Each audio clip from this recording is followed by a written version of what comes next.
नमस्कार दोस्तों, मेरा नाम है राहुल और हम देख रहे हैं object oriented programming in PHP. और दोस्तों, ये है हमारी खास वीडियो सीरीज़ कोडिग्नाइटर फ्रेमवर्क के ऊपर।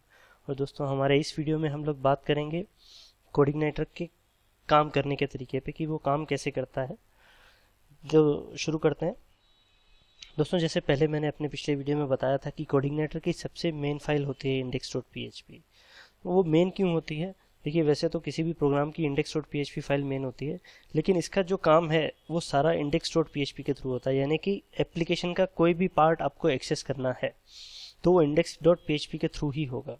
जैसे हमने देखा, ये तो आप मान लीजिए नॉर्मल ही होता है, index.php हम लोग लगाते हैं किसी प्रोग्राम में तो वो वही पेज आता है जो विदाउट index.php लगाया, जो क्योंकि इंडेक्स जो फाइल होती है वो बाय डिफ़ॉल्ट कॉल होती है। और यहाँ पे क्या होता है, और उसमें अगर आपको किसी दूसरे यूआरएल पे जाना है, मान लीजिए अबाउट पेज पे जाना है, कॉन्टैक्ट अस पेज पे जाना है, तो आप उसका यूआरएल चेंज कर देते हो। फॉर एग्जांपल about.php या फिर contactus.php, इस तरह से। लेकिन यहाँ पे क्या है, यहाँ पे सब काम जो है index.php के थ्रू ही होता है। तो इसके जो यूआरएल काम करते हैं वो काम करते हैं कंट्रोलर और फंक्शन के नाम से। देखिए, कंट्रोलर क्या होता है, बेसिकली एक क्लास होती है। मैं आपको दिखा देता हूँ। देखिए, क्लास वेलकम, इस पे डिटेल में हम लोग बाद में बात करेंगे, लेकिन ये क्लास होती है जिसमें फंक्शंस होते हैं। तो इसके जो यूआरएल काम करते हैं वो इस तरह से, जैसे अभी पिछले वीडियो में ये भी हमने देखा था, roots.php में हमने डिफॉल्ट कंट्रोलर का नाम दिया था, तो वहाँ पे दिया था हमने यही welcome.php। कहाँ पे था वो रूट्स, ये देखिए वेलकम। क्योंकि हमने इसका नाम वेलकम दिया है तो ये वेलकम वाला लोड हो रहा है। तो अगर हमें मैनुअली यहाँ से लोड करना है तो हम यहाँ पे /URL का नाम देते हैं वेलकम, /वेलकम आप देंगे। और फिर दूसरी चीज़ क्या है, एक कंट्रोलर के अंदर मल्टीपल फंक्शंस होते हैं, जैसे कि यहाँ पे index.php है। तो जैसे डायरेक्टरी के साथ होता है कि बाय डिफ़ॉल्ट index.php फाइल या index.html फाइल, जो भी इंडेक्स फाइल होती है वो कॉल हो जाती है।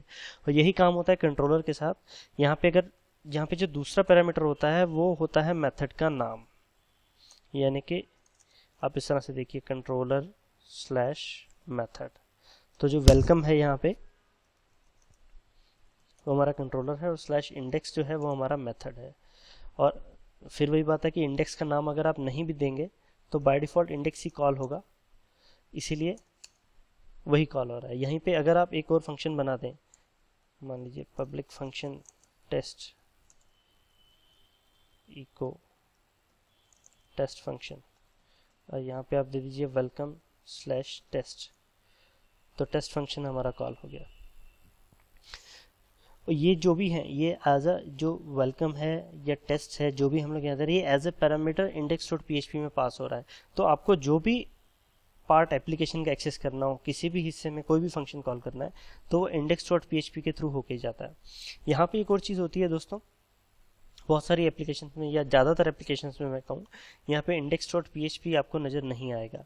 वो रिमूव किया जा सकता है, वो सिर्फ यूआरएल को जो है अच्छा दिखे, या लेंदी भी नहीं होता है। अभी ये मान लीजिए ci/index.php/welcome/test, तो इसको हम जितना छोटा कर पाएँ, मान लीजिए index.php हम लोग हटा सकते हैं तो हटा दें, तो यूआरएल छोटा हो जाता है और अच्छा भी दिखता है। तो वो भी किया जा सकता है, लेकिन वो किया जाता है .htaccess जो हमारी फाइल होती है उसकी मदद से। वो हम देखेंगे एक अलग वीडियो में। अभी के लिए आप यूआरएल्स देखिए कैसे काम करते हैं। यहाँ पे जो आपका फर्स्ट पैरामीटर है index.php के बाद, वो होता है आपका कंट्रोलर का नाम, और उसके बाद सेकेंड पैरामीटर जो होता है वो होता है उस कंट्रोलर के मेथड का नाम। तो इस तरह से ये काम करते हैं कोडिग्नाइटर की यूआरएल, या कोडिग्नाइटर करता है इस तरह से काम। ये चीज़ आप समझ लीजिए, क्योंकि यूआरएल तो आपको हर एक हिट करना है जब भी आप कोई फंक्शन बनाएंगे, या आगे हम कंट्रोलर्स, मॉडल्स और व्यूज कुछ भी पढ़ेंगे, किसी भी तरह की फंक्शनैलिटी पढ़ते हैं, तो यूआरएल तो सबसे पहले, बिना यूआरएल के हम एक्सेस ही नहीं कर पाएंगे। तो ये चीज़ आप अच्छे से ध्यान रख लीजिए कि पहला कंट्रोलर index.php के बाद, और दूसरा मेथड। इस तरह से काम करता है कोडिग्नाइटर। तो उम्मीद करता हूँ आपको समझ में आ गया होगा, लेकिन अगर नहीं भी आया तो कोई चक्कर नहीं है, आप कमेंट्स में अपने क्वेश्चन छोड़ सकते हैं, मैं उनका जवाब ज़रूर दूंगा। और अगर आपको ये वीडियो पसंद आए तो आप इसे प्लीज़ लाइक कीजिए, और हमारे नए लेटेस्ट वीडियोस के लिए आप सब्सक्राइब कर सकते हैं हमारे चैनल पे। और मिलते हैं हमारे नेक्स्ट वीडियो में, तब तक के लिए बाय बाय, थैंक यू, नमस्कार।